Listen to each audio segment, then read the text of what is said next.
Hey, y'all, I'm Bud Elliott, and this is my college football summer school series on Cover 3. I bring on the team experts from the 24/7 sports staff and ask them the questions I care about. No fluff. Which players will be toughest to replace? What position groups are sneakily better or worse than I realize? We get you the scoop on each team in 20 minutes or less. Let's go. Hey, guys, welcome back into Bud Elliott's Summer School on the Cover 3 podcast. And today, we are really excited to preview West Virginia. And to do that, I'm going to bring on my friend Chris Anderson of EerSports and the EerSports podcast. Chris, good to see you again, man. Thanks for having me on. Glad to be here.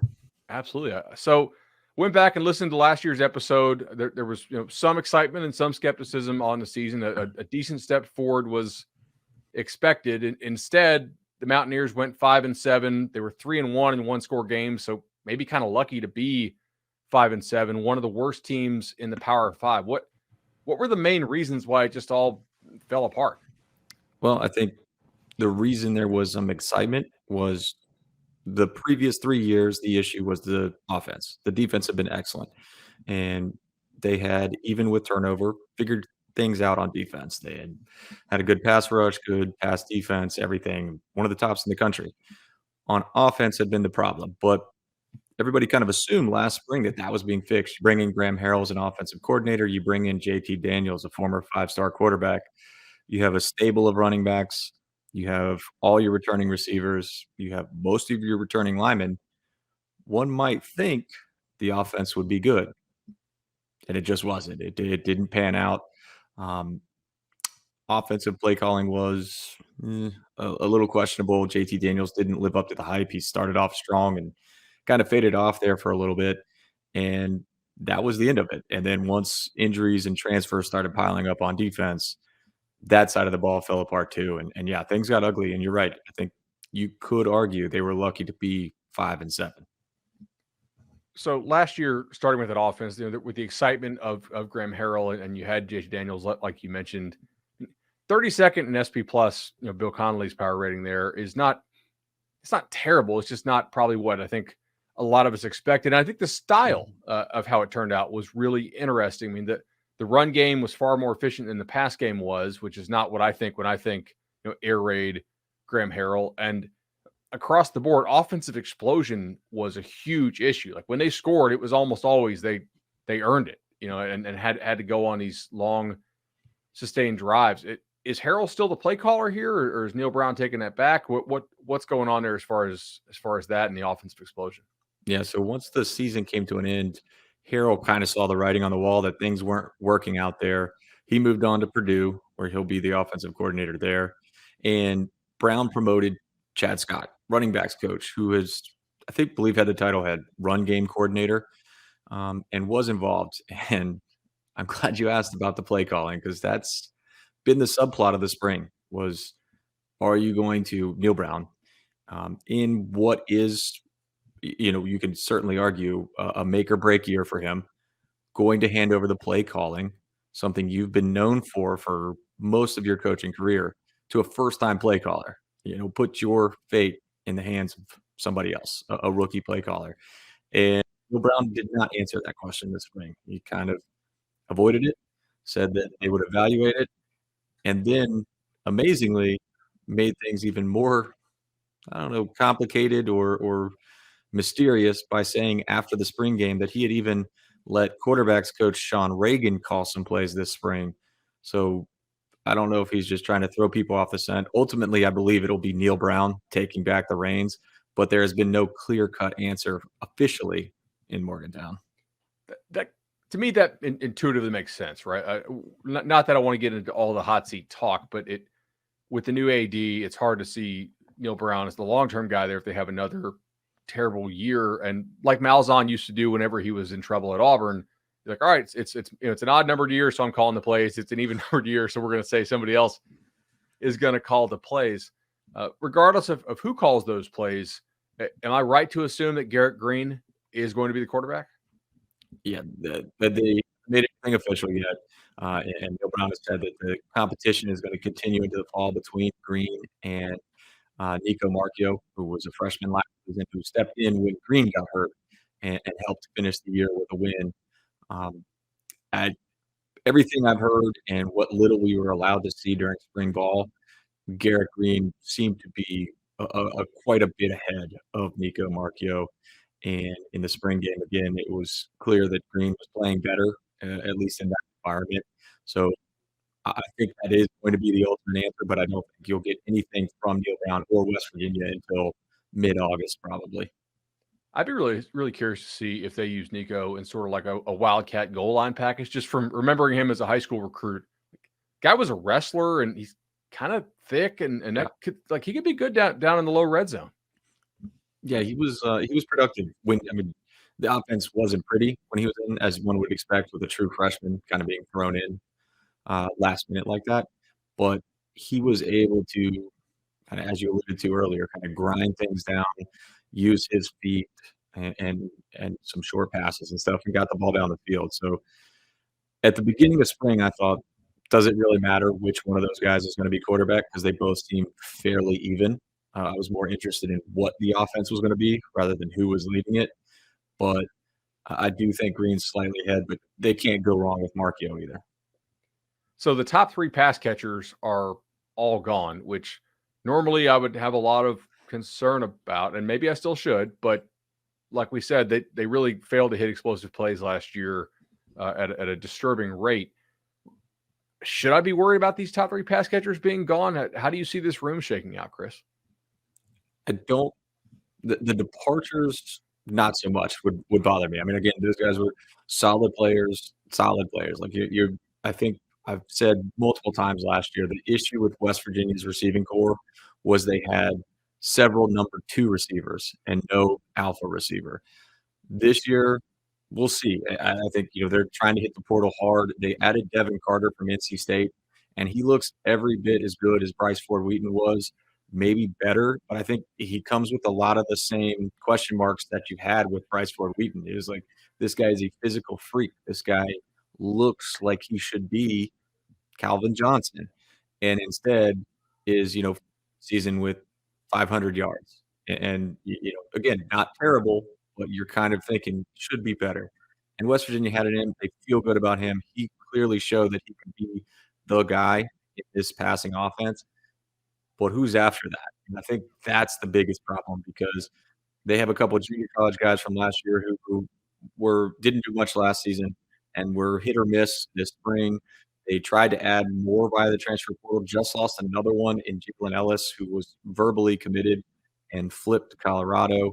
Haven't yet, as of this recording, been able to add anybody else, but still want to. I mean, slot receiver Sean Polk from the MAC came over, and he's again like a nice little change of pace, maybe in the slot. You're kind of maybe more excited about him as a return man, but I think they still need at least one more piece for me to feel good about the receiving core.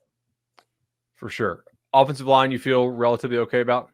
Yeah, all 5 guys who ended the season starters are back. The only change is Doug Nestor, who they wanted to do this last year, but injuries kind of forced them out of it. They moved him to right tackle, kind of moved him out there and try some guys on the right. But all 5 starters in the last season. Switching now over to the defensive side of the ball, I was pretty shocked at how bad they finished out in the numbers. I mean, this is the side of the ball I was thinking would take a decent jump with all that they had returning on the defensive line. Pass defense, the worst in the Big 12, and that was kind of concerning to me because I thought the Big 12 offenses last year were uncharacteristically kind of poor compared to the normal, high flying attacks, I guess, that we've come to see. I'll start up front, Chris. 3 of the 4 defensive linemen by snap count are gone off that really experienced defensive front. 1 to the NFL, 1 to LSU. How big is the drop off here? I think the defensive line is going to be okay because you mentioned Dante Sosa. I mean, it's going to be hard to replace that. He's off to the NFL. Jordan Jefferson transferred to LSU. He was kind of that plug in the middle of that 3-man front. Maybe one of those spots that just doesn't get the love that maybe it should. They don't accumulate stats, so it's hard to tell just how big of an impact they have. But he was a solid player. I'm not sure he's, starting for LSU next year. He certainly would have started for West Virginia again.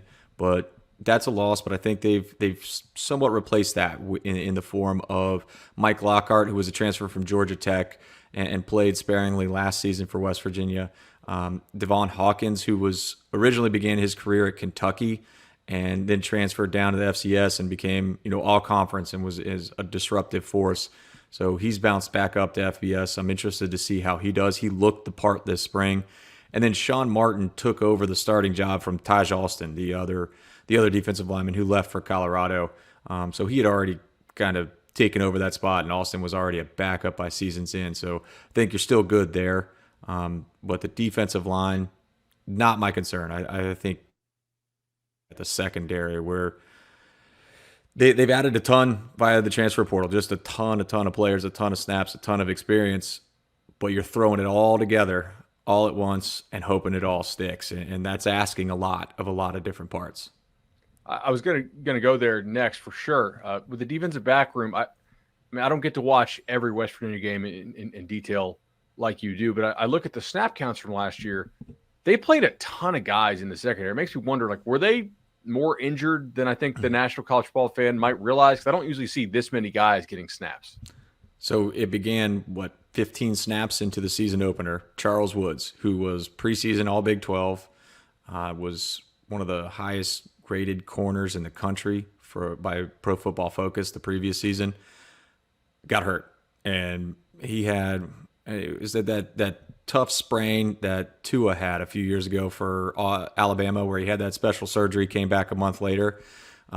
He did that. He tried that, came back, was a little slow. So he shut it down, ended up transferring. But that really set them back because it was supposed to be he had one side, and that side was taken care of. And then you had 3 or 4 pieces that you hoped you could find one to fill the other side. And instead, those 3 or 4 pieces were then having to fill 2 spots, and then other people got hurt. Davis Ballinger broke his leg, and you're moving on and on and on, or shoulder, excuse me. And you're moving on and on and on down the list of injuries and freshmen that you're just moving guys around, trying to figure something out. To their credit, I hear all too often, and we've heard it in West Virginia, when things don't work, why do you keep going with that guy? Well, the defense did not. If it didn't work, said, all right, let's try somebody else. All right, let's try somebody else. And unfortunately for West Virginia and for those coaches, they just couldn't find the pieces that were working, at least not all at once. Is there any chance this room is better? I know they lost some important guys, but they were just so bad last year. Is there any chance just kind of regression to the mean, like positive regression coming? Yeah, I think so. I mean, you add somebody like Montre Miller, who was a starter at Kent State. You're adding Beanie Bishop, who was a starter at Western Kentucky and was like the 3rd corner at Minnesota and graded out really well according to PFF. He's coming in. You're adding Anthony Wilson, who was an all-conference player at Georgia Southern. And you kind of keep going up and down the list here. You're adding guys with experience, more experience than they added last season. And again, you're thinking you add 6, you hope 3 hit.